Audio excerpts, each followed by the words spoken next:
As emoções acabam sendo, a etimologia da palavra emoção é movimento, né? As emoções, elas acabam sendo um dos grandes. Você tem que proteger o dinheiro de você mesmo, essa é a verdade. Você é o grande aliado, mas também o grande inimigo. E você conseguiu fazer isso com maestria, cara. Você conseguiu fazer isso com muita maestria.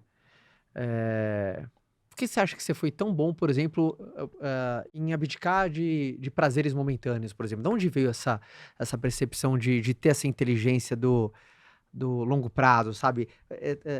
Você sempre teve essa orientação pro longo prazo? Ou você. Será que foi um pouco dessa sua disciplina meio que militar de, sabe, cara, guardar um pouquinho todo mês é sagrado? Eu sempre fui um cara disciplinado, mas eu acho que essa parte foi realmente entender como é que funciona a lógica dos investimentos. A gente citou agora há pouco, né? Eu fiz uma brincadeira com o Napoleão. Sim. Inclusive teve o filme, muita gente deve ter visto. Eu odiei o filme. Você gostou agora só do filme? Você gostou? Você curtiu o Napoleão? Não, curtiu. não. Acho que dá pra fazer um filme muito melhor com a história dele. Eu não achei fraco, mas eu achei principalmente. A minha expectativa tava mais alta por conta do ator, cara. Eu gosto muito É, daquele o ator. Joaquin Phoenix, né? Ele, puta, com o Coringa o bicho destruiu. Mas eu não então. gostei de como a história foi contada. E eu gosto da história do Napoleão, porque se você pega as grandes personalidades históricas, dá pra você colocar o Napoleão num patamar de um Júlio César e de um Alexandre. Só que o Alexandre é século IV a.C., o Júlio César é século I, Napoleão foi século XIX. Então você tem muito material sobre o Napoleão. Deve ser a personalidade histórica mais bem documentada que nós temos, entre aqueles que são os maiores. Mas eu tô citando Napoleão pelo seguinte. Depois que eu vi o filme do Napoleão, e eu gosto da história dele, da Josefina, né? Aí eu quis ver mais coisas, né? E aí eu fui vendo um pouco mais da história, e era incrível, porque você vê um cara corso, nasceu na Córcega, que ela virou francesa muito pouco tempo antes dele nascer, então quase que o imperador da França não era francês. Sim. E se você pega a Josefina, a mesma coisa aconteceu, ela nasceu na Martinica, e quase que a imperatriz francesa não era francesa, porque a Martinica estava na mão, se não me engano, dos ingleses. Os franceses dominaram, ela nasceu francesa. E ela saiu da Martinica, foi para a França e acabou conhecendo Napoleão lá. Mas um ponto muito interessante, isso está na história dela, e não se sabe se aconteceu ou se ela falou para Napoleão que aquilo aconteceu, porque Napoleão era um cara supersticioso. Ele achava que chuva antes de uma batalha era mau presságio, ele não gostava do número 13, ele abominava esse número, evitava fazer coisas importantes em dias 13. E pode ser que ela tenha enganado ele com isso. Mas a história que dizem é que na Martinica ela foi atrás de uma vidente. E a vidente falou assim, olha, você vai se casar e não vai ser com ninguém daqui, vai ser com um francês.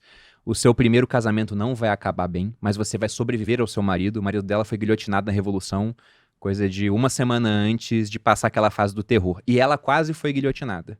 Ele escapou por muito pouco. Isso até aparece no filme. E depois você vai arranjar um segundo marido.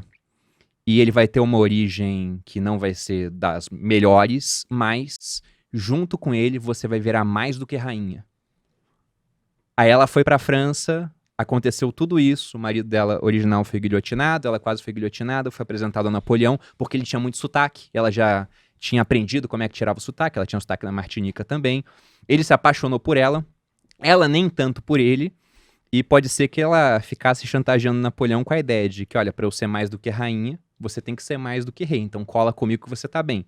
E enquanto eles estiveram juntos, Napoleão ele ficou muito bem. Quando que ele deixou de estar bem? A hora que ele separou dela, resolveu invadir a Rússia em 1812, aí tomou um pau lá na Rússia, aí os russos depois foram até Paris, tiraram Napoleão do poder em 14, ele foi exilado em Elba, e em 15 ele volta. Mas por que eu tô falando tudo isso? Porque eu tava dando minha viajada com a minha esposa. Eu falei com ela assim, caramba, como é que é curioso essa coisa de destino, né? Será que você crê em destino? Por causa dessa profecia, assim, da Josefina. Ela falou, não sei se eu acredito nisso ou não. E aí eu comecei a pensar em física. Eu falei, olha, porque imagina o seguinte, imagina que há um planeta a 220 anos-luz aqui da Terra. Então, o que eles estão vendo agora é 1804, é quando Napoleão vira imperador. Sim. E eles estão olhando pra isso e falando, caramba, que curioso, né? O que será que vai acontecer com esse cara? Eles não sabem. Se volta lá atrás, Napoleão também não sabia. Só que a gente sabe. Então, se eu pudesse viajar pra lá, eu ia contar, olha, você acha que ele tá escrevendo a história dele, mas na verdade você tá vendo o passado. A história dele é assim, assim, assado. Em 1814 ele vai deixar de ser imperador, volta em 1815, vai ser deposto novamente. Então já tá tudo escrito. Ele não sabe disso, esse pessoal não sabe disso. Então, a gente poderia falar, pela ótica desse pessoal que vai assistir a história que aconteceu depois, que ele tá predestinado. Ele vai ter um destino inescapável. Não dá pra mudar a história do Napoleão. Ela já aconteceu. E aí, quando a gente pensa em investimento, eu tinha a mesma percepção. Lógico que sem esse pensamento físico, etc. Eu tinha um destino inescapável. Porque é juro composto, Caio. Se você pega uma quantia e investe por tempo suficiente, ela vai crescer muito. É assim que acontece, né? São 3 ingredientes. É dinheiro, algum dinheiro. E quanto mais você tem dos outros 2, menos precisa. Juro composto, acima da inflação, e tempo. Então, quanto mais tempo e mais juros você tem, melhor o resultado. E o Brasil, eu primeiro comecei muito novo, eu tinha muito tempo, e o Brasil é um país que oferece muito juros. E aí quando você fala juros, mas isso é renda fixa. Mas quando a renda fixa paga muito, todo mundo vai para a renda fixa, a renda variável fica largada, de maneira que ela tem que proporcionar muito prêmio de risco, tem que ter muitos movimentos agressivos para compensar a existência de uma renda fixa tão alta. Porque a hora que os juros baixa, começa a ir para 2%, todo mundo vai para a bolsa, ela subiu demais, aí já não tem mais para onde subir. Então, quando está o juro muito alto, fica o contrário, fica uma gangorra.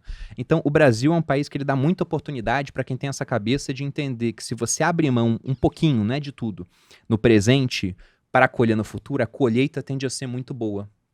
Por conta dessa questão de como funcionam as coisas aqui no Brasil.